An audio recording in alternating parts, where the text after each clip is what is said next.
this.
We won't read the item or take roll for work sessions. Sorry. Thank you, Mayor. Is this working, Carla? I'm trying to turn them up. I think so. Thank you, Mayor. Thank you. Thank you. Testing. Try that again. Testing. Oh, there we go. Okay. Okay, I think something's off. Thank you, Mayor and colleagues, for joining us today at this work session to learn more about the city's Bureau of Hydroelectric Power and the Portland Hydroelectric Project at the Bull Run. I want to acknowledge that we're joined today by leadership of the Portland Utility Board. Thank you for joining us, and we'll, of course, invite them at the conclusion of the proceeding to come up if they have any questions and comments they wish to share with us. Our presentation today is led by the following: Portland Water Bureau Director Mike Steuer, Deputy Director Gabe Salmer, Karen Moynihan, Senior Deputy City Attorney and the author of the now famous testimony, and Ken Russ, the city's Chief Financial Officer. Thank you all for joining us this morning, and I'll turn it over to you, Director Steuer. Good morning, Mr. Mayor, commissioners, and members of the public.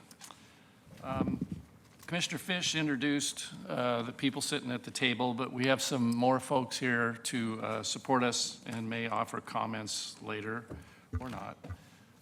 Portland General Electric, Jeff Moore and Dean Funk are here. Portland Utility Board is represented by Colleen Johnston. Alan's also here, but he's conflicted out because he works for PGE, so he's just attending. Colleen is the rep. We have a representative from our consultant, Energy GPS, Tim Belden. We have our extra special attorney, Ken Kaufman. And from our own hydro group, we also have Glenn Pratt and Dreg Grexler and Dave Peters, who has done the legwork for most of this. Moving right along, background. Mike, before you get started, colleagues, at tab 1, you'll find the PowerPoint. And while some people can watch it on the big screen above, we're going to encourage everyone to stay at the table and just follow along with the copy in front of you. So background. The city developed the Portland Hydro Project in the early 1980s. We executed a power sales agreement at that time with Portland General Electric and started generating power in 1982. So we've been generating power for roughly 35 years. The city has invested a total of $55 million in the facility, and over the years have gained $14 million in net revenue. Right now, we have roughly 1.8 million positive fund balance. So just to clarify, that's then Yes, ma'am. 69 million total, so 14 million net, is that correct? Correct. That's the investment plus the net revenue. So there's more money spent in there, but it cost us $55 million to build it and operate. That's all since 1982? Yes. I think construction started in 78 or 79, and operation began in 82. The Bureau itself, the Portland Hydro Bureau, is a separate creature of the city that has been managed by the Water Bureau since 1989. The funds are completely separate from the water fund, and the funds are also separate from the general fund. Ken's got a fancy name for this type of fund, but it's completely separate unto itself. And the proceeds from the net revenue that go to the city are deposited from the hydro fund to the general fund. The operation and management and maintenance of that facility, both facilities, has been completely paid for by the city, including the management staff, or by the hydro fund, including the staff to manage it. There's quite a bit of work that goes on to manage this facility. It's a FERC licensed facility, so as you can imagine, there's tons of reporting. It's a dam safety issue because FERC regulates the dams that produce hydropower, so we get lots of oversight regarding the dams. All of those expenses are paid for out of the hydro fund. And any funds left, the 14 million we talked about, have been returned to the general fund. What the facilities look like, dam number 1 is a 24 megawatt powerhouse. They have very standard turbines in them called Francis turbines, if you want to be wonky. They're in very good shape. And Commissioner Fish was very curious about why the roof is red in one picture and not so red in the second picture. It's because it got old. Dam 2 powerhouse is a 12 megawatt powerhouse. What does it do? In simple terms, it produces enough power to power 8,000 homes. Or if you want to think about it in terms of city government, it produces enough power to replace about 60% of the city government power from a carbon-free facility. Key issues, and I list these in priority order. The most important thing that we do and the most important interaction is our water supply. Water supply is the most important activity of the Portland Water Bureau, and when we manage the hydro system, our first outlook is for water. The second outlook is responsibilities for fish that arise from our habitat conservation plan, and then we generate power. We generate as much power as we can as long as we have met the requirements of the first two. There's kind of a natural conflict between them. Sometimes you might be wanting to release water to produce power, and we can't do that either because we need the water to go through the city, or we have temperature requirements we either can or can't meet downstream. The current agreement, the current power sales agreement operated from 1982 to 2017. PGE covered all the elements of operating and maintaining the facilities. The proceeds paid debt service, it paid admin costs, and it generated the net revenue that has gone to the general fund. PGE also bore virtually all of the risk. The only risk during this period that the general fund would have been liable for is if we lost a power unit. And that's unlikely and remains unlikely. They're very they're an old design, a very reliable design. They're used all over the world. The PGE contract was what's called take or pay. They paid us regardless of whether we generated power or not. In other words, at the time it was negotiated, it was an extremely favorable agreement for the city. Circumstances have changed, and we'll talk to you about that. They paid for whether power was generated or not. They paid for maintenance, bond payment. They paid management, bureau staff, and all of our other licenses, permits, and other obligations. The current agreement, the expenses, annual expenses, were between $4 and $6 million a year. You'll see a much lower number when we get down to the future agreement, and that is because included as an expense in the accounting world is all of the debt service. The facility is currently completely paid off and it's debt-free. So we have a $55 million debt-free asset.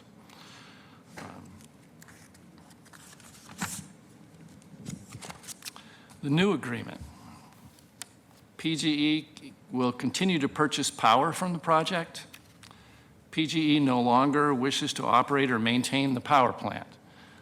Their circumstances changed. Marmot Dam's closed. The old Bull Run powerhouse, which many of you have seen, is closed.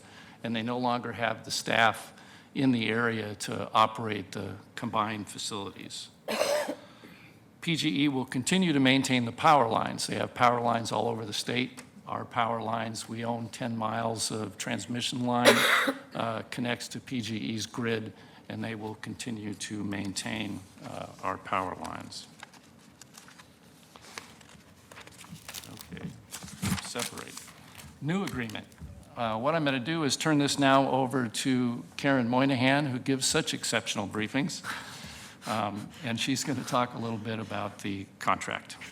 Thank you. Good morning, Mayor and Commissioners. Morning. So based on what you learned today, you may decide that it's no longer in the city's best interest to operate the Portland Hydro Project. However, you need to understand or to know that it's not entirely within the city's control to decide whether or not the hydro project will continue to produce power. As Director Sturr mentioned, like all hydro facilities, the city operates the Portland Hydro Project under a license from the Federal Energy Regulatory Commission, otherwise known as FERC. Now, under federal law, if the city decides to cease production of power at Bull Run, FERC actually has the authority to assess whether or not the hydro project should remain in operation under another entity's oversight. And FERC can actually go ahead and advertise the city's project and engage an operator to run the facility and market the power. In the alternative, FERC could look at the city's project and decide that it doesn't contribute enough to the local power market to significantly make an impact and therefore merit a takeover, and at that point would allow the city to surrender its generation license. The city would then have to decommission the project, which could take up to several years. And what's involved just in broad terms in decommissioning? Sure. Besides the paperwork aspect of surrendering the paper and all of the permits that go with it, it could really run the gamut. Dave Peters has looked at that for us. It could run the gamut from mothballing the facility and having it stay there to having to dismantle the facility. But from the water purposes, Director Stewart, it sounds like we really don't want to dismantle it. Is that correct? Actually, it really wouldn't harm our ability to operate the water system to not operate the turbines. I think from my perspective, what we don't want to happen is somebody we don't control operating facilities at the base of our dam. So when you say dismantling, you're not actually talking about removing the dam, you're talking about No. taking the turbines out? No, Got it. the dams, when they were built, Okay. long before. Assume I have never operated a dam before. Fair assumption. Very good, Are thank there you. any fish impacts? If there were to be decommissioning? No, there wouldn't, and I'm not sure, would you like to take that one? Sure. No. We have the facility there to release water at various volumes and temperatures, irregardless of the, I guess that's an oxymoron, isn't it? Regardless of the operation of the powerhouses. Very good. The other option is you may decide to continue to generate and sell the power, and that's the subject of the rest of our presentation for today. Now, before you learn about the agreements that must be executed if you decide that the city should continue to sell power, I want to explain to you an important aspect of the power purchase agreement with PGE. The PGE and the city have entered into an agreement that prohibits the city's disclosure of the proprietary elements of the power purchase agreement. That means the agreement that will be attached to the ordinance that will be before you next week will actually be substantially redacted, although you will individually be able to see that redacted information. The reason that the city has agreed to not publicly disclose the proprietary information is that the disclosure would have created a competitive disadvantage to the city. The city has negotiated the favorable market rates with PGE on the condition that the rates would not be publicly revealed. Because the city is acting as a market participant in the sale of power to PGE, the disclosure of proprietary information is specifically exempt from the Oregon Public Records Law, and the citation is ORS 192-502 subsection 26. And in fact, So we don't know what they're paying us for a kilowatt hour? you will individually be able to see that, but we will not be able to disclose that publicly. And that's So the important. public doesn't know how much we're being paid for a kilowatt hour? The public doesn't know, and this isn't unusual. PGE has non-disclosure agreements with several other public entities, including Grant County PUD, Puget Sound Energy, Chelan County PUD, eWeb, and Pacific Core. And again, this is not an unusual move for and a public entity acting as a market participant. We're really distinguished from wearing our hats as a city when we're in the shoes of someone who's in the purchase and sale of power. And that is why there's an exception under the public records law. So,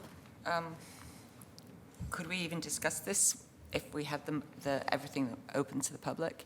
Not the proprietary information, no. You'd have to speak in generalities.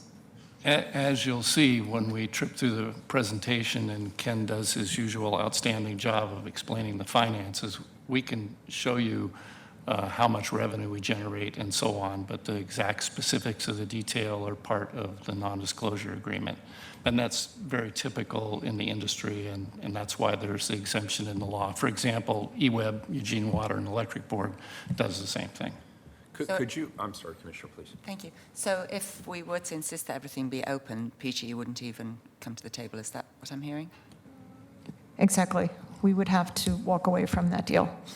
So you had said that the competitive disadvantage was to the city. Isn't really the competitive disadvantage to PGE?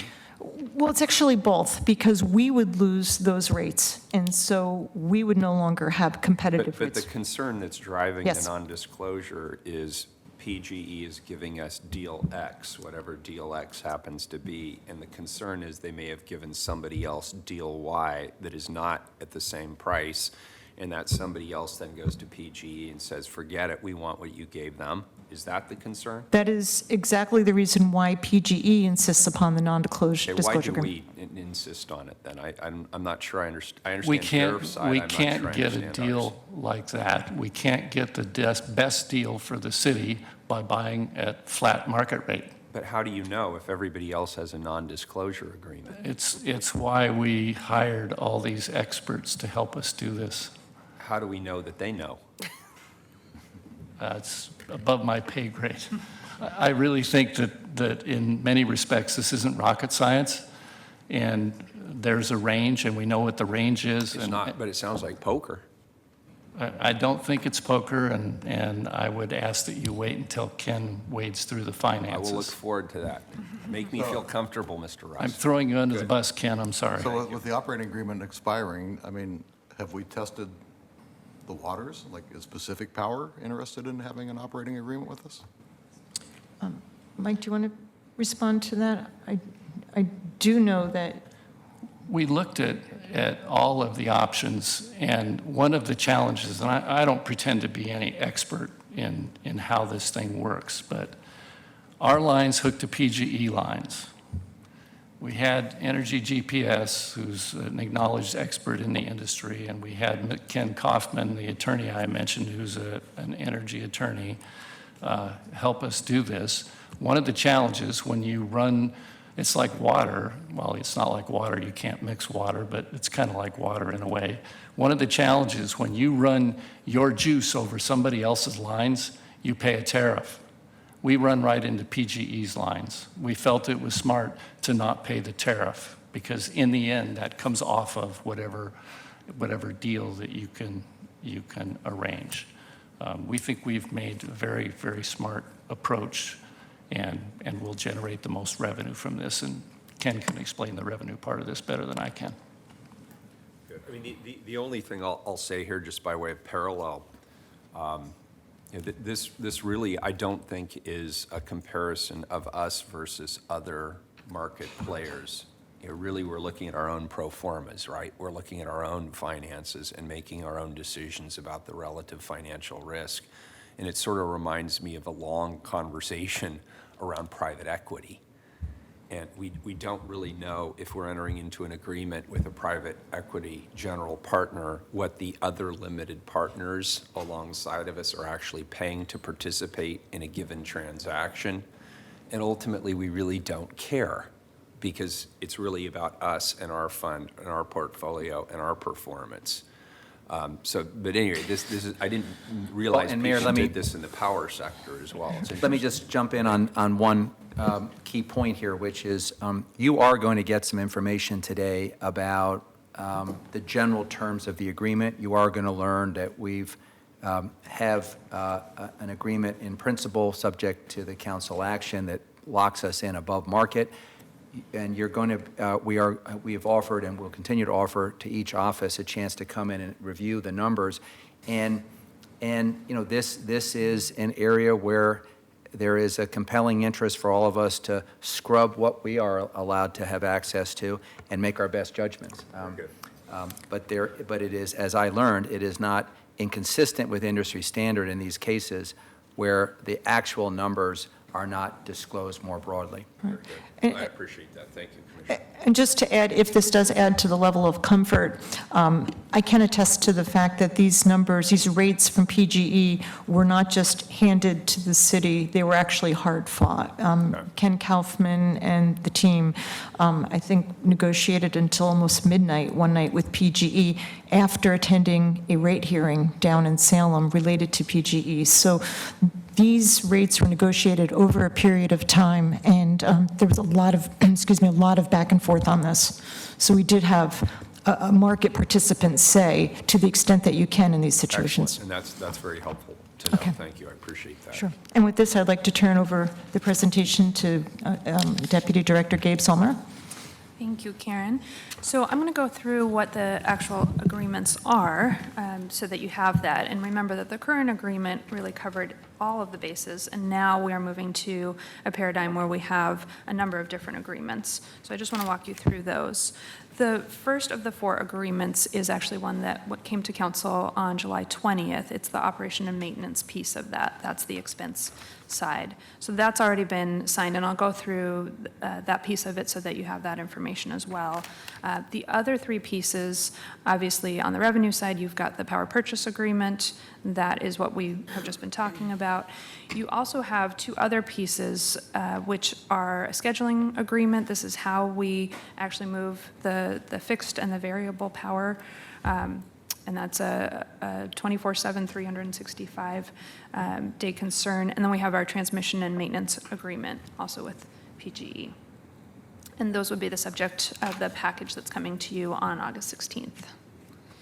And just for a little visual, because I think how these work together can be a little confusing, it makes sense that the operation and maintenance, which is the agreement with Energy Northwest, would take place in the powerhouses, so at the site of the dams.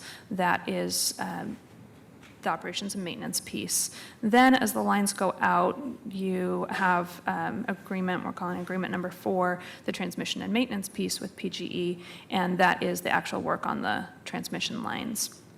The other two pieces are the actual power purchase and sales that happens with PGE, and then we also have the scheduling piece with EWEB of actually moving the power out to market. So just a little visual as we go through more information on those agreements. Could you just remind me what EWEB is? Eugene Water and Electric Board, it's Eugene's combined water, sewer, and electric utility. Thank you. So What does it mean by scheduling? They do scheduling? It's the term of art that they use to basically decide. Your when mic's you not turn on. the turbines off and when you turn them on. And when- Mike, your mic's not on. When you turn the turbines on and off, when you shove the power, and which pot of power falls in, nominated or market. And I'll go through those in just a moment. So the first agreement, and again, this is the one that has come to council so that we can continue to do our operations and maintenance as we go through this process, is with Energy Northwest. It's a 5-year contract with an $8 million value, and this includes 24/7, 365-day availability. It's in coordination with our operations. As Mike said, we want to make very sure we know what's going on in the dam and the powerhouses. 2 operators with a deep bench of support, which is something that we couldn't provide in-house. That's why we have this contract. Daily and annual maintenance, and then also upgrades. They'll handle that as well. And this came up at your discussion on July 20th in terms of termination as you decide whether you want to go forward or not with continued power generation. The city can terminate this contract, the operations and maintenance, if it decides no longer to sell power or for breach of contract. It's a 90-day written notice. And because we do our work orders about a year in advance, the only thing that the city would be liable for is the work under those work orders. So at the most, we would be liable for the work orders that we had given in that year. The second agreement is obviously the more complex one. This is the Portland General Electric Power Purchase Agreement. It's a 15-year contract, and the value is really variable because it varies with the generation, how much power we make, and also the market conditions.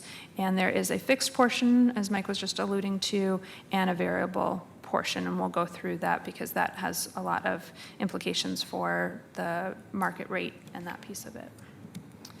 The third agreement, Commissioner Saltzman, you were just asking about the scheduling agreement with Eugene Water and Electric Board. This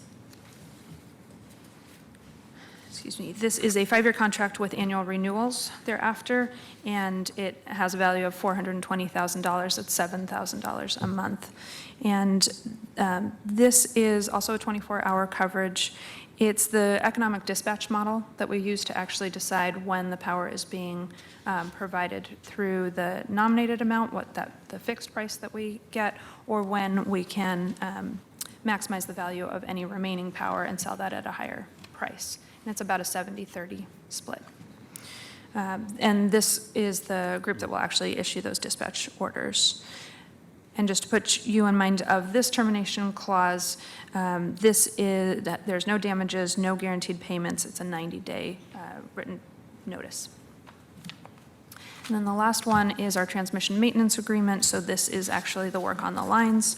This is with a division of Portland General Electric called the Portland General Distribution Services. It's a portion of PGE, and this would cover general transmission maintenance, tree removal, pole inspections, repair of damaged lines, that sort of thing. And again, this termination is fairly straightforward. It's a 6-month written notice, no damages, no guaranteed payments, so we would pay only for work completed. Okay, what was the termination for agreement number 2? So that's the complicated one. Yeah. So agreement number 2 is the power purchase agreement, and we can go through that at some length. The termination would be through default for the city, and those default conditions are outlined in the contract. So there is an under-delivery portion, and we'll go through exactly what the risk is there with Ken's part of the presentation. Okay, yeah, don't let me garble things up. I could just hop in for 1 second, though. As part of that default, there's outlined a settlement procedure, and so if one of the parties, including the city, decides they don't want to continue with the power, we enter the default process, and then the parties sit down and negotiate a settlement date and the settlement amount, and then actually can go to a neutral to decide what that amount will be. Okay. And again, the benefit of these longer-term contracts, the financial benefit has to be outweighed, or has to be weighed with the balancing the default provisions. So now I think this is the areas that I've heard the most questions about, so we'll get into the risks and the financial analysis that we did to bring you. And I'll go through the types of risk that we're talking about, and then I'll turn it over to our CFO to talk about the financial analysis and the stress test evaluation that we did. In terms of the risk that we would face, the first one and the most important one is weather. So if we don't have rain, we don't have water to put through the dams, then we can't generate power. So that would be the biggest risk that we have, and the one that we have the least control over, unless anyone has a way to make sure that it rains up there. Fortunately, this being Portland, we do have some assumption that we will get some rain. But really, we're talking about the sunny days that would be the concern for that type of risk. The second is water. As Mike mentioned, our top priority is water supply, and then also our commitments to fish protection under our habitat conservation plan. So if either of those are necessary, then we would have less water to put through the dam, and that's a second risk related to generation. Could I ask a question on this first two risks, weather and then your commitment to water and fish? To what degree have those been issues in the past? I think Ken can show you the marriage of the two items when we get to the financial. Very good. Okay, thing. thank you. So I just want to understand why it's a risk if we don't have enough water. Because the old agreement was take or pay, so they paid us regardless. So the new agreement means we are have to to provide them a certain load, and if we don't, we pay the difference, or? It's So kind why of is it a risk? Yeah. It's a two-part puzzle. We have to nominate. We say what we are going to provide based upon our assessment of the year, and that's kind of mandatory. And then anything above that is market. And it's kind of how well you mix those two. If we don't make what's nominated, then we have underdelivered. So you have to carefully figure out what you're going to nominate and then what is dealt with by market. It's a management decision. And so if we don't provide what we nominate, we pay PGE for that We difference? could. We Is that pay how it works? an under-delivery damage charge, and we'll go through what that could be under different scenarios with all of these risks involved. Don't we always have water coming out the dam, like even in a dry spell like now? We supplement with well water, but there's always some coming out? There's always water released from the dam to meet fish flows. Whether it runs through the turbine or not kind of depends upon what the market's doing. Is there a need and ability to sell it? We do our best in the winter when we've got water coming out our ears and the power demand is lower. In the summer, the situation's reversed, and we have fish obligations and city water supply obligations. So while water is always coming out from below the dams, it may or may not be running through the turbine. That's another management thing that we have to work with. Thank you. The third type of risk would be price. So just as we were talking about, there are two portions of that price. One is fixed and one is variable. And so to the extent that we manage that correctly, we have reduced that risk. To the extent that we get out of balance with that, that is the risk. And that's the one that we tested through the stress tests. The fourth one would be operational, so we have done an assessment of all the machinery, it's all in good working order, but if we had to do a significant replacement, or if we had a breakdown there, then that would be an additional cost, and so that is a risk. And then the fifth one is really related to the second one, in terms of regulations changing. That could be regulations at the FERC level, or it could be regulations in terms of our habitat conservation plan. If we had to put more water, not through the turbines to support fish, and that changed, then that regulatory change could affect the balance of the agreement. We don't see anything on the horizon that would affect this in terms of regulations, but I wanted to make sure that we were complete in offering the risks. Why is an earthquake on the list? You want to talk? The fact that it's not in the zone. Say again. It's not. It's not, there's risk of an earthquake. It's an act of God, and that always exists. It's moderated in a great deal by the fact that we have FERC-regulated facilities, and every 3 or 5 years, I forget which, we have to do a full-blown analysis where we look at every probable failure mode. So we don't expect a failure of the dams. In case of the subduction zone earthquake, which is what we think about in town, that's not the dominant earthquake out there. The earthquake moderates as it travels through the rock, and the dominant earthquake out there is a magnitude 6 crustal type earthquake. So it's not the same risk as in town. So is the hydropower facility earthquake safe? We believe that it's earthquake safe because we go through this elaborate FERC analysis called a Part 12, yes. And similarly, when we were talking last week about forest fires, having water with a lot of sediment in it wouldn't matter for the hydropower?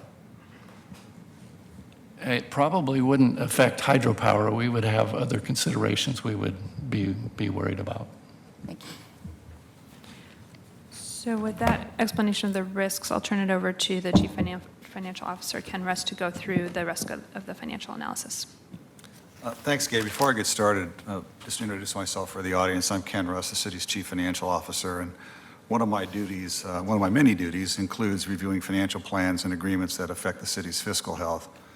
I personally have been involved with the hydropower project since 1993. One of the first assignments I had when I joined the city as its debt manager was to model the then existing power sales agreement as we were getting ready to refund the first series of bonds that we had issued back in 1982. So I learned a lot about the hydropower operation and also how the mechanics of that agreement worked and how it affected the city financially. I've been asked to assist the Water Bureau in evaluating the financial impacts and risks of the proposed power sales agreement and how those risks can be mitigated. I want to share that analysis with you this morning. As you have heard already, the old environment that we operated in, the old power sales agreement, is fairly simple. The new environment is much different, and it's more complex, and it's more representative of where the energy market is today, and what many people are already doing as a routine basis is simply new to us. And the key goal we're trying to do is how do we maximize revenues for the city and take into account what the market requires us and what our buyer requires of us, PG, in terms of delivering them scheduled power. So there's a lot of mechanical pieces that are part of the power sales agreement we're trying to weigh. And one of the things that is a positive for us is that by negotiating with PG, our contract price with them is above current wholesale prices, and it actually improves over time. And they're willing to do that because of not just the energy that's produced, but the capacity of that project. So there's a benefit that they see in this project that encourages them to give us a better price than market. That's the good news for us. The bad news for us is that we are subject to weather, and particularly weather events in the wintertime. Power is generally generated beginning probably through October through about May, depending on the year. And what we're mostly concerned about is that it's actually sunny in the wintertime. Because if it's sunny in the wintertime and the reservoir levels drop to a point where it becomes difficult to generate power, our ability to produce revenue is reduced.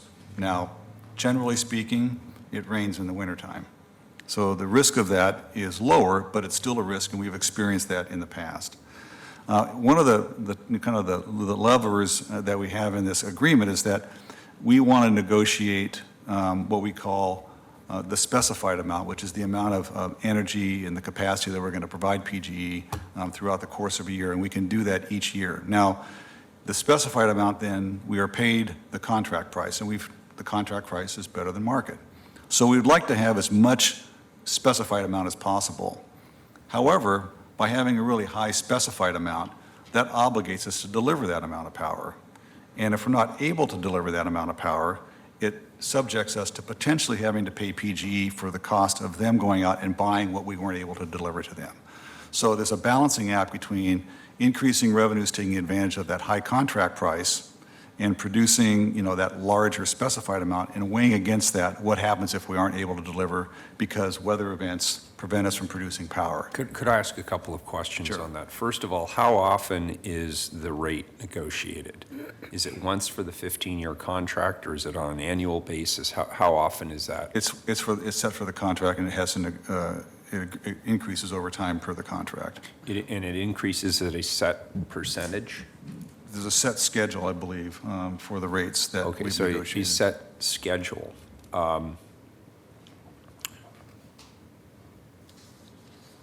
So picking our entry level is obviously the critical moment in this contract. So can I make a clarification here? Please. I'm concerned that we may be mixing apples and oranges. The rate schedule is there, and the risk is the nominated or specified power versus market power. So the rate's negotiated and it goes up, but each year you choose a nomination based upon your assessment of how the year's going to go. So I think Okay, that is helpful. Yeah. So just to be clear, and I'll just parrot it back as best as I can to make sure I understand what you're saying. So we are negotiating based on market price. So we're taking some delta above market price. That's the nominated or specified piece. Okay, so that's in the that piece we sense, promised So we are guaranteed then above market rates based on that amount, and that's our game to Good. play. Okay, that's very helpful. Then the second piece here is with regard to what you're describing as the nominated and what we say we can produce. If we produce in excess of the nominated amount, they could purchase it, but they're not required to. We would sell it into the market. We would sell it into the market at the market rate. And the rate at that time could be higher or lower So on than the the contract upside, price. the risk is that we undershoot and sell excess at market rate as opposed to market plus whatever the delta is we've negotiated. So the risk is really the delta, whatever the above the nominated amount at the delta. What's the downside? The downside is greater than that, because the downside is if we overestimate, then we owe PGE at the market rate. Is that correct? Correct. So it's better to under-nominate than to over-nominate. That's our management challenge, is the management of what you nominate, because that determines net revenue in the end. It's a little more complicated than that. I have a couple charts that will either illuminate it completely or further confuse it. Okay. So let's see if we can get there and have that discussion, because there are a lot of little factors at play that I think if you can understand that, it might help answer that question, Mayor. Thank you. I want to move on to, so we know revenues are important. We know revenues are complex because of the interplay between our ability to deliver the power we say we're going to deliver and events like weather that affect the generation of power. On the expense side, that's relatively straightforward. We have a lot of experience with this facility. We have contracts in place for firms that will help us manage the facilities. And those expenses are projected to start at around 2.2 with 2.8 million in the first few years. They escalate over time. We're projecting them to grow to about 4.2 million over the life of the project. Our analysis has showed us that, and you'll see more of this here in the discussion, is that we're going to produce net revenues over the life of the life of the contract, and those net revenues will grow by the end of the period somewhere between $3 and $8.5 million, and that will allow us to create funds in reserve for the project, repair and replacement, a sunny day reserve, and things like that. And we'll talk a little bit more about that. Is that 3 to 8.5 a year or total? Total, over the end of the 15th year, cumulative. So that's much less than we've gotten over the last. No, actually, it's potentially not. It's for 15 years, and the $14 million number was over 35. Oh, right. So Thank we you. have a chance, if we manage well and the weather turns out right, we have a chance to make more. We also can make less, but we don't believe that we'll be negative. Thank you. So as we've discussed already, in the financial analysis, what we're looking at is that the greatest risk to us financially is when prices are high during a low water year. And I'll walk you through what that means in terms of under-delivery damages potentially, and then also just in revenue. We can offset that risk, though, to some extent by selling the extra amount of power that we can produce, it's as available power, into the market at those higher market prices. So, we may not deliver all of the power on a given day or within a given month, but over the course of that year, if market prices are higher, we have a way to make that up. So that helps to offset some of that risk. And our under-delivery damages only apply when the wholesale prices exceed contract prices, because PGE can buy power and replace what we would have sold to them in the market. And if they pay less than what they're obligated to pay us, we don't have any damages. So those are some of the things that are at play. We try to put together a couple of charts because this is a fairly complicated piece of the agreement. The first part deals with the under-delivery damages, and we have a chart that lays out 3 water events, high water, average water, low water, and then 3 price events, and this is wholesale prices, low prices, average prices, and high prices. So if you look in that particular matrix and you see if we have high water, but the market prices are low, we really have no risk. We'll have established a specified amount with PGE. We do that every year. We have a range that we can negotiate within between 70 and 90% of the capacity of the plant. We have the ability to, within that range, to specify the amount that we will deliver. But if we have a lot of water spilling through the turbines, but prices in the market are low, well, we're going to deliver all of the money, all the power that we need to PGE, and we won't have any really obligation to pay these under-delivery damages. So under that environment, not a real risk. You can see then, if you move to the lower right-hand corner of the matrix, if we have low water coupled with high market prices, that's where we have the highest potential for these under-delivery damages. And if you think about it, we've said we're going to deliver, X amount of power to PGE. We're not able to do that, and they have to pay in the marketplace a rate higher than what they've agreed to sell to us. So it's actually a cost to them. That produces this potential for under-delivery damages. And we're mindful of that. Our analysis has told us under an average water year that the mix between the specified amount of power and our as available, or the amount that we're not obligated to deliver, that amount of as available revenues is about twice the amount of what we would have to pay under the under-delivery damages. So we're pretty covered on that in terms of our deficient megawatt hours, rather. So we feel pretty covered that even under a low water year, the as available generation is about equal to the deficient generation. So we think, generally speaking, under-delivery damages are pretty low risk, and the amount of the under-delivery damages on any given year is relatively small. We can also net out the amount over the course of a month. So we have these agreements that require us to schedule the power on a daily and hourly basis. And if we're not able to deliver that power as we said we would on a daily and hourly basis, we have the potential for these under-delivery damages. But it nets out over the course of the month. So at the end, we don't have any obligation to make a payment until we get through the end of the month, and we may find out that after all the netting is done, that there's nothing owed. So that's another way that we can mitigate risk. It's not just a point in time or an hour that we didn't deliver the power, but it's netted over a longer period of time. So Ken, just quickly, the under-delivery damages are just the difference between what PGE would have to pay at market and what they're paying us.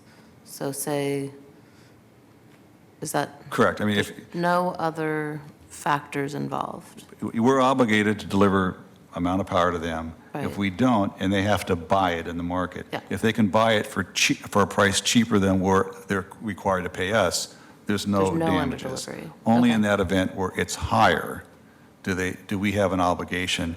And then also during that time period, we may be able to deliver power, or as available power, that's outside of that specified amount range, and that helps to offset the revenue impact to us. So there's a couple different pieces going on here, which gets back to what is the right amount of specified amount of power to deliver. The higher that we set that, the more revenue we generate, but the higher that amount is, there's a greater risk that we won't be able to deliver that if we run into events in terms of weather that prohibit the production of power. And we've done a lot of work on trying to figure out what that right range is. We think that right range is somewhere between 70 and 90%, and being able to set that each year. So the under-delivery damage is important, but frankly, the next page is where it really becomes more critical to us. And that's what happens to net revenues under different price and water events.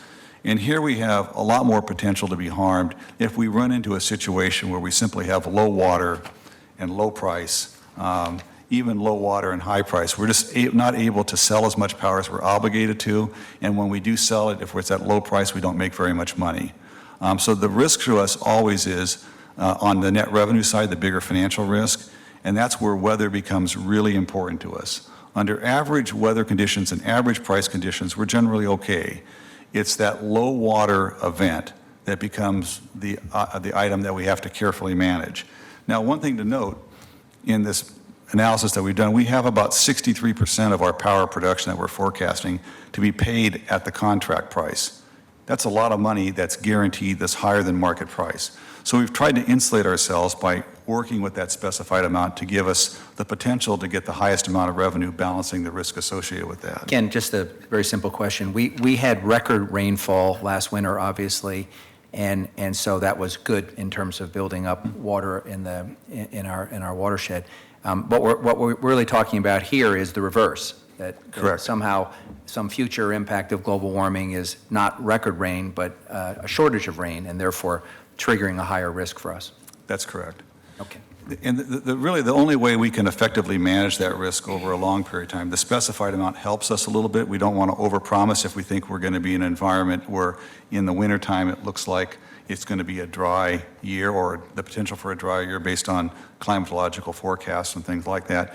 But the key thing to have for us is the creation of reserves inside the hydropower fund that give us the capacity to absorb bad events and not have any impact on the overall operations of the fund. And I'm going to talk now, shift that from these risks to the scenarios that we've developed to try to identify what that might look like over the life of the project. The next slide talks about the financial analysis and trying to project revenues and expenses. And what we've done is we've looked at our historical experience of power production in the past, and we looked at the distribution of power production statistically and have developed a range in which the facility has operated. And you can see that we have three different lines showing there. We have green dots that represent the amount of power that's been produced statistically in the past at the 20th percentile. The orange line is the median or 50th percentile, and the purple dots represent the higher end or at the 80th percentile. So that's the range, the distribution range what we've seen based on our historical experience. And the revenues are taking that historical experience of production multiplied by our contract price and producing a set of annual revenues. The shaded portion of the graph is simply our expenses, which don't change in any given year over the life of the contract. So those are the three ranges that we were looking at for developing a scenario as our base case. And what we chose to use as our base case to see how that affects our net revenues was the median percentile of power production experience based on the past performance of the hydropower fund. Why is there a bump between 2020 and 2021? That's when the contract price goes up in our power sales agreement. So the next chart shows what we call our base case, and what we've done is looked at how does this project then perform based on the median expectation of power production coupled with the contract prices and looking at the expenses that we have to incur every year. And you'll notice that we started out with about a $1.8 million balance that we're going to be carrying forward. and that because our startup costs are a little bit higher in those first few years, you'll see that the cumulative balance, and that's shown in the orange bars, actually declines a bit. And that's because expenses are actually greater than revenues in those early years. When the contract prices increase, then they start increasing again over time. And by the end of the forecast period, we have over $7 million of accumulated fund balance. So could you help us understand, Ken? Give us a sense of what assumptions are built into the base case. This is the base based on what? The base case is based on our expense projections, which I just talked about. They range from 2.8 to 2.2 million or so in the early years, and then the increase with inflation over time and based on the various contracts we have in place. And then we looked at power production historically and the statistical distribution of that power production, and we said, over the life of this project, we're going to produce power at that median percentile level, which is around 84,000 megawatt hours a year. And that power production then is matched up with our contract price and an assumption about as available revenues to produce the revenue curve. And the contract price is based on the actual contract price that you have negotiated? Correct. Okay, got it. Thank you. So that becomes our base. Did that answer your question? Yeah, it does. Thank you. So that's the base case. We also then said, well, what's the worst case that could happen, and when would that worst case occur? And so that the next page is a stress test that we developed. We said, we know that the worst time for us to have low water is early in the contract life. That's when our contract price is the lowest relative to market. It's when our expenses are higher, relatively speaking, in the startup years. And if we had low water events then, that would produce the greatest stress for us. And we looked back historically and found the period of time where we had 3 consecutive low water years together. What was that 3-year period that we had? And said, let's impose that in the first 3 years of the contract and see what would happen. Because we believe that represents the biggest risk and the worst case scenario for us. And what we found is that if we imposed that sort of weather event over a period of 3 years early in the contract life, there is the potential for the cumulative fund balance to actually turn negative.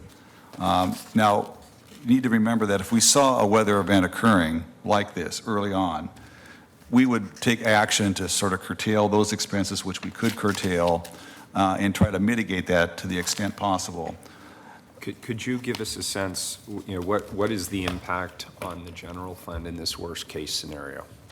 The worst case, so if this was to happen and the fund turned negative, the fund would need to turn to some other financial entity of the city to make it whole for that period of time. And I would imagine that would be the general fund. And it would be some type of an inter-fund borrowing or an arrangement that if money was loaned to the fund to carry it through a weather event, that when net revenues improved in the future, that inter-fund loan or arrangement would be paid back to the general fund with interest. So the general fund would be held Do you whole. have a sense of the magnitude? Well, right now, we're looking at this worst-case scenario. It looked like the worst that we would experience might be a negative $200,000 to the general fund if we strung together early in the contract life 3 bad weather years. Now, if you took that 3 bad weather years and you applied it out in years 7, 8, or 9, it's not a problem because the reserves have built up to the point where it could easily sustain that without having ever a draw on the general fund. So, and maybe I misunderstood my own parroting back earlier, the contract structure. The price that we are receiving, the revenues we receive are based on current market rate plus some delta. But the current market rate could decline. But the contract price won't. The contract price remains fixed. Correct. So that is not a variable Correct. worked into this worst case scenario. Correct. Nor should it be. Nor should it be. Got it. Okay, thank you. And That's now that, of course, a weak market for power sales does affect our as available power. So we imagine we deliver all the specified amount to PGE, we have excess because we haven't scheduled 100% of production to be sold, and now we're going to sell that. And in a low price environment, we don't make as much money on the as available as well. So that it hurts us a little bit. We'd like to see high water and high market price because that gets us a lot of value out of the contract price, but also gives us a lot of money, that we make more money in the spot market. So a low market price does not impact this worst-case scenario? No. So the weather is the primary Weather is driver- the variable. driver here? That's, Weather is the weather variable. matters always. Okay, and our consultants agree with that? Seeing head nods. Great. So I have two You questions. just said to the mayor that the worst case would be $200,000 a year, but I'm looking at your graph. Cumulative. Yeah, your graph seems to indicate for the 3 worst years, it looks, to me, just where the graph is, closer to like $1 million per year. We've got 1.8 in the fund, 1.8 million The in the mayor, fund. yeah, the mayor asked what would be the potential maximum impact of the general fund. Because we start with 1.8 million, Commissioner, in the fund, yes, on an annual basis, it's greater than that, but if you look at the cumulative impact, we don't really see that impact beginning to the general fund until the 4th year, and the maximum amount, based on these projections, is around $200,000. Okay. So I was not here for the discussion on the 20th of July. Why are the expenses more in the first few years? I'd have to ask Mike, and there's some startup-related costs, I think, associated with establishing the operations and maintenance contract that require us to pay more than we would otherwise on average, but I'll let Mike talk about that. They like your answer, Ken. Okay. All right then. My second question, and I might ask that again next week when we have it on the agenda. Second question, has the general fund always been the backstop for losses in the fund? Conceivably, yes. I mean, something, it's an interesting creation that we have here. We have a proprietary or enterprise fund. It's kind of like the Gulf Fund. That's not a good It's analogy. but it is only in the sense of, Going down the wrong path there. I know it's not popular to talk about that because it's inconvenient that it's had a draw on the general fund, but ultimately the financial risk does go, if we're not able to pay our bills, where are we going to get the money? And the answer has been for the Gulf Fund is to come to the general fund. Under the hydropower fund, potentially we would be faced with something similar. Now, there are probably other ways for us to think about mitigating that if we really got to that point of view, that point in time, rather. What that requires for us to do is really be careful about monitoring weather risks or expenditure risks early on. And as we generate excess revenues, which we believe we will do over the course of this contract, is to maintain those revenues inside the fund. We should not be looking to distribute funds back to the general fund, given the risks that we have inherent in the new set of agreements. And that's a risk that we cannot avoid. Ken, let me just jump in. When we had took out the debt and we had the revenue bonds, if the Bureau of Hydropower had not been able to make the debt service, that would have dropped to the general fund, correct? No. When we had the bonds outstanding, we issued the bonds. There were hydroelectric power revenue bonds, City of Portland name, paid by PGE. Oh, excuse me. No recourse to the city. It would drop to They were like a PGE. conduit revenue bond. So my second question, though, following up on Commissioner Fritz's question, if there were some exposure here, the one thing that is absolutely clear is that would not fall on the ratepayers. That's correct. So we are talking about either whether we continue to operate a hydropower facility and/or what is the potential exposure of the general fund, and the ratepayers are not in that conversation. That's correct. And actually, it is actually a very good analogy with the Gulf Fund, which also, like the Hydro Fund, has given money to the general fund in the past. So what we need to do then is make sure that there's discipline and binding city policy to make sure that the money stays in the fund. Colleagues, there is a chance that we're going to lose one or two of you. Ken is a few minutes from concluding, and he has a couple other charts I think you're going to like. I want to make sure that everyone has a chance to put any questions on the record of follow-up information they want, and then for whomever is able to remain, I want to give the pub a chance just to come up and make any observations. But we're almost at the end of the presentation, and Ken's about 3 slides away. I'm actually 1 slide away. Now that I've got your attention with the risks and the potential impacts and how we might manage those risks, one thing we did also, in addition to developing the scenario that we use to project revenues, is the consultants have prepared a much more robust and more dynamic, what they call a Monte Carlo simulation. It's a statistical method for looking at different combinations of price, production, et cetera, running it with 10,000 simulations. And what we found in that particular analysis is a distribution of results, and that's shown on that last chart, the bell-shaped curve. But there's, over the different alternatives, the 10,000 alternatives that were run, the simulations, there's 0.1% chance that under that analysis that we would not at least break even over the course of the contract period. So we're projecting upwards of $7 million or so of ending balance at the end of the 15th year. When you look at the potential distributions on a more dynamic basis, there's greater than a 99.9% chance that we will at least have $1 in the reserve fund. So I think that actually is even more comforting, that the likelihood that we won't at least break even is extremely low, given that simulation. But Ken, is it your assumption that any net revenues would go back into a reserve fund to protect the general fund against potential downturns? my recommendation is that they would stay within the hydropower fund and they would be dedicated for specific purposes, repair and replacement of the facility, and what we would have been calling a sunny day reserve that would be there to mitigate weather and revenue-related impacts. If you think about, different funds of the city, the water fund by charter is closed in that money can get in, but can only get out for those lawful purposes that have been defined in the charter.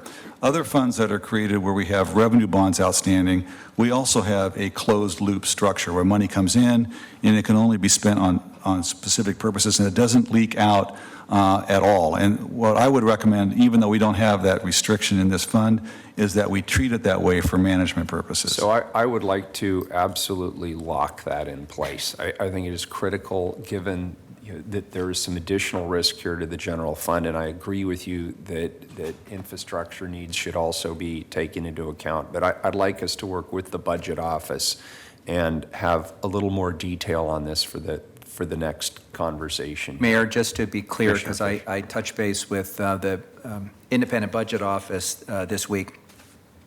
Starting this year ahead of our decision-making, they have taken the net revenues out of their 5-year forecast. So they are currently not in our forecast, therefore they're not part of the general fund resources that are in play in terms of decisions we have to make about allocating between homelessness and streets and other things. And that predated today's meeting and was I think based on the recommendation of our budget office. Very good. Thank you. Can I just ask one other question? And that is, we've now got a facility that's 35 years old. Are we concerned at all that it's going to need more maintenance than was projected?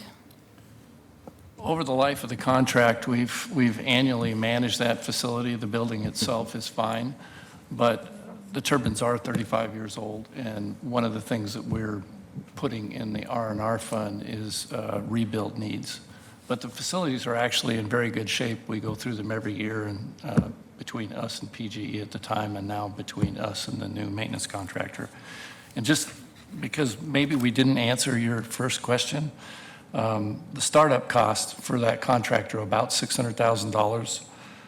The reason there's startup contracts is we have this thing called SCADA. It's the electronic system we use to manage.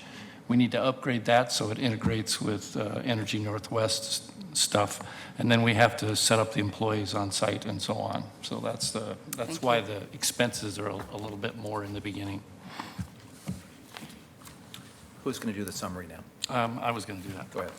So before I sum it up, I'd really like to thank Dave Peters and his entire team. This has been a 15 to 18-month effort with the city attorney's office, Ken Rust and Company, our consultant, Energy GPS, Ken Kaufman, a very able energy attorney, many trips to the PUC. And also I'd like to thank PGE. They've been great to work with. Yes, we negotiated for a long time. Yes, we negotiated strongly on both sides, but I think we've ended up with a good agreement. Back to the summary. We think we have a net positive deal. In simple terms, we have a 99% chance of making a buck, as Ken put it, and in the business world, I don't really think it gets better than that. We have multiple, what we call mitigation tools in the contract to help us manage this and ensure that we don't have bad outcomes. It allows us to maintain control of our water supply, and it also allows us to produce a lot of energy from a carbon-free source. So we are subject to your questions. Well, I guess this is a great presentation. It looks like maybe a great deal, but I remain troubled by the fact that we haven't really tested it in the market. We've had, and I'd be saying the same thing if Pacific Power was the operator. I'd be asking, why hasn't PGE been asked if they want to enter into a contract with us? It just seems, maybe Pacific Power would offer us a price and they'd say, we'll cover the tariffs in the price we offer you. So I just feel like we haven't really tested the market, and this is an important 15-year agreement coming out of a 35-year agreement. So I guess that's my concern, and I hope this isn't coming with an emergency clause next week, because I'm not sure I can support that without No. somebody giving me a better answer why we haven't tested it, other than we've had a good working relationship with PG over the years.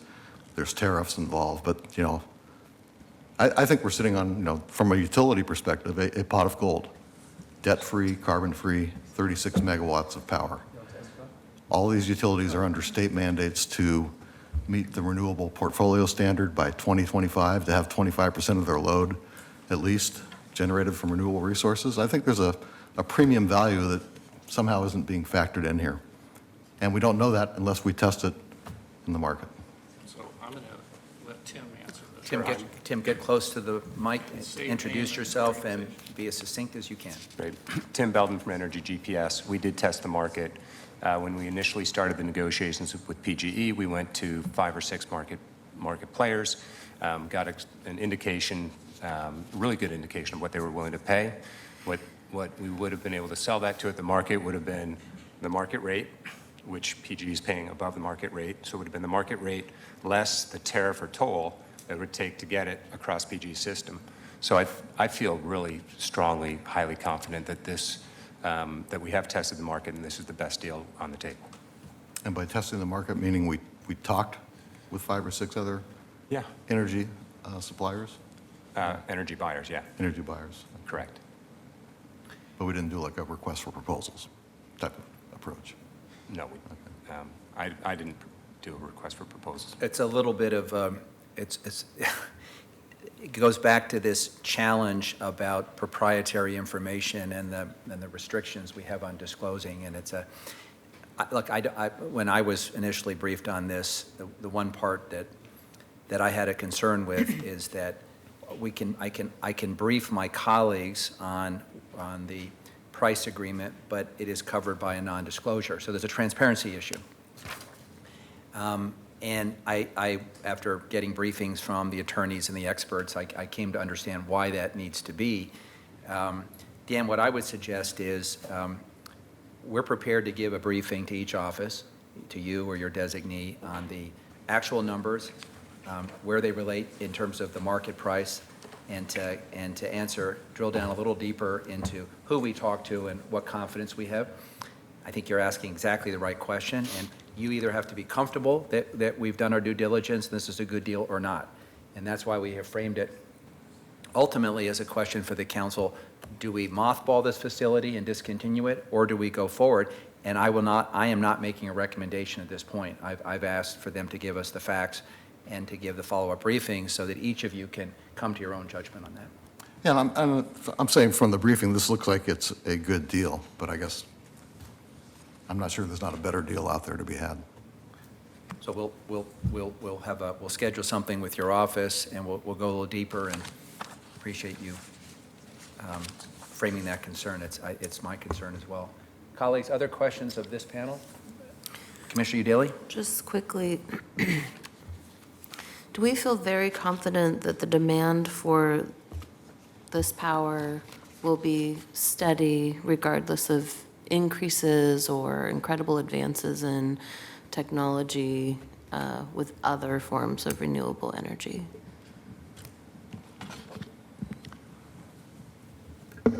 Maybe I should ask the expert to come up. Well, in general terms, without, In general terms, without playing like I'm an expert, I'd say, yes, we're reasonably confident. I don't know that anybody knows what technology is pretty amazing, but in the next 10 years, 15 years, I don't expect any game-changing thing to show up. And also, I think under the terms of the agreement, we have a contract price. We specify an amount we're going to deliver. If we deliver what we say we're going to deliver, they have to pay us that, period. It doesn't matter what the market is. Now, if the market moved in such a way that market prices were a lot lower, as they are now, lower than the contract price, it affects our ability to sell our power, the as-available piece, at a favorable rate. But in terms of the obligation of PG to buy it at a price, regardless of what else is going on in the market, as long as we deliver what we say we're going to deliver, they owe us the money. Great, thank you. why don't we invite the co-chair of the pub to join us for a moment, or both co-chairs? I think, okay, Alan, let's invite Colleen up, if she has any comments or questions, and then I want to offer just a suggestion for the roadmap forward. Welcome, and by the way, thank you for the very thoughtful work the pub did and was reflected in the letter you submitted to council last week when we were debating water treatment options. We were all operating under a unreasonably tight time frame during the 10 weeks from the time we were notified by our regulator to the time the council made a decision. Your letter, the concerns you raised, the future issues you've identified, and then your recommendation had a material impact on our decision-making, so thank you for your good work. Thank you, Commissioner. Hi. Good morning, Mayor and Commissioners. I appreciate the ability to speak here, but I can't say a whole lot because the pub... Colleen, could you state your name for the Oh, record, I'm sorry. please? Colleen Johnson, co-chair of the Portland Utility Board. Thank you. We've had a couple of presentations at the pub, but nothing really, no real substantive discussion. We had a presentation on the O&M contract that came before you, I think, shortly after we had the presentation. We had a very brief presentation at our last meeting, I believe. Over the course of the last couple of months, we've generated something like 10, 11 questions, some of which have been answered, some of which have probably been answered here at this work session, but none of the information that came here to you, or at least I should say most of it, has not been given to the pub yet. So I'm kind of at a disadvantage in terms of providing any information. I could read you at least a couple of the questions that the pub at the time felt that they had not yet been given any information or provided answers for.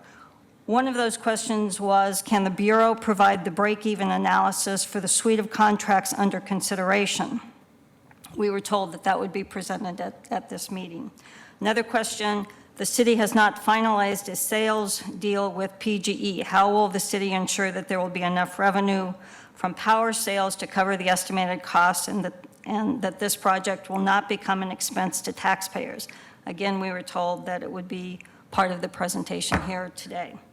Please provide the detailed analysis of the 3 possible financial futures that went into making up the slideshow showing possible financial outcomes over the term of the agreements. Again, that to be covered today. The last one was liquidated damages were mentioned at the presentation. Can the Bureau provide more information on this component of the contract and how liquidated damages will be calculated? Again, to be presented here. So I guess what I would say is that pub members would like more information, would like to be able to discuss and make a recommendation or at least a statement. Unfortunately, we don't have a consensus on a meeting that we can get together before the 16th.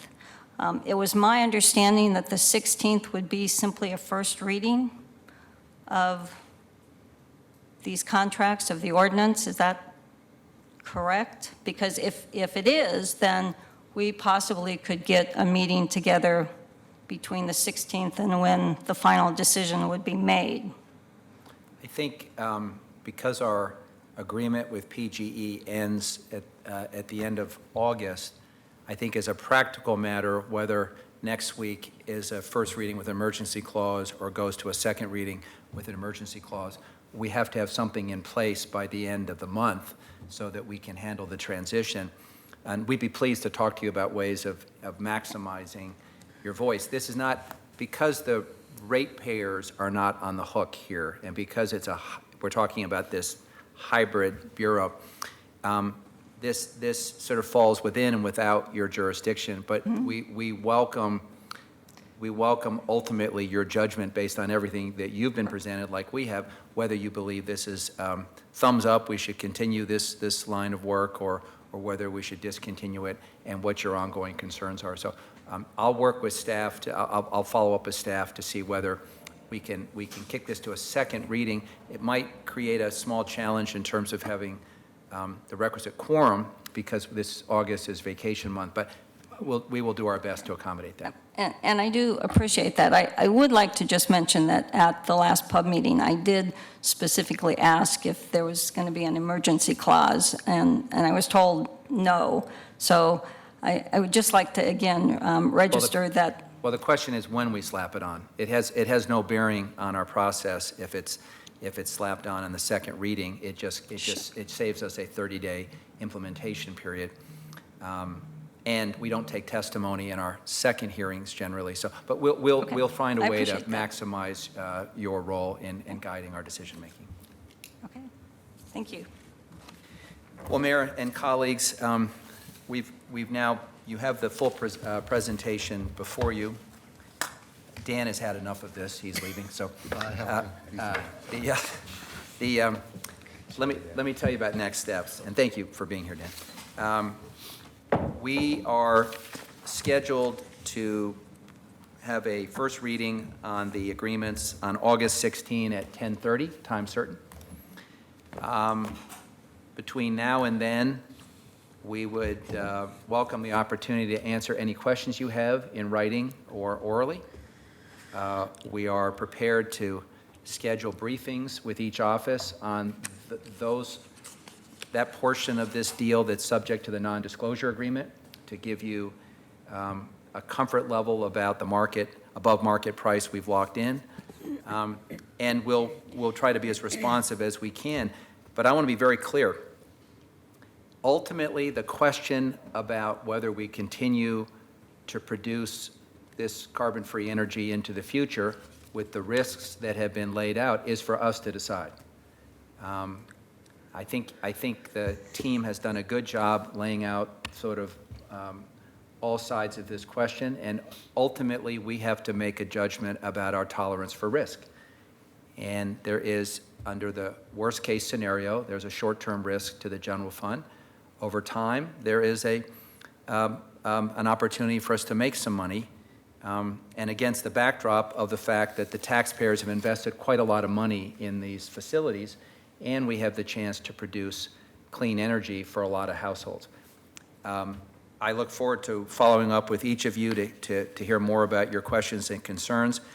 I do want to thank the staff for their comprehensive presentation, as well as their efforts over the past year to negotiate these agreements in a very complicated area of the law. And as you know, the Water Bureau has had a few other things on their plate. So I appreciate that they've given this the same attention they have to all the other regulatory matters that we've addressed. I want to thank Todd Lofgren and my team for handling the transition from the Bureau to the Council. And Mayor, I turn it over to you for any final remarks you'd like to make. Just briefly, first of all, I want to thank you, Commissioner Fish. Once again, this was a well-structured work session, and I had a number of my questions answered. I'm very appreciative, Director Stir, of the work that you and your team have put into this. Ken, thank you for the fiscal analysis. That was very helpful for me and answered a number of my questions. I'm glad that we had the pub and the cub represented here today, and I've certainly heard the questions that were posed, and I want to thank our consultants as well for being here. I thought this was a great work session and a good first step. And Mayor, I also want to acknowledge that it would be our intent, based on what you said earlier, if the council gives the green light to moving forward, to keep the net revenues in a sunny day account, or however it's best structured, working with the budget office and the CFO, so that over time we build up our reserves as a further cushion against any potential risk to the general fund. Yeah, that's a must-have from my perspective. While it is tempting, particularly in out years, as we start to see additional net revenues piling up, I still think we have to be fiscally responsible here, and particularly given the risks in the early years, to the degree that we do have additional net revenues, I would like to see those reserved. That's just my own preference. It's our intention to have a R&R fund, repair and replacement fund, and we call it a sunny day fund. Perfect. Colleagues, thank you for your time. To the team, thanks for the presentation, and we'll bring this back on August 16th at 10:30, and I'll find out whether that's intended to be a first reading with the opportunity to put a emergency clause on, or whether it goes to a second reading, which would give people additional time to submit their comments in writing. But I do know that given that we have an August 31st deadline, I don't think we have the luxury of a 30-day gap between adoption, if we go this route, and implementation, because the contract with PGE expires the end of August. Okay, thank you, everybody. We're adjourned.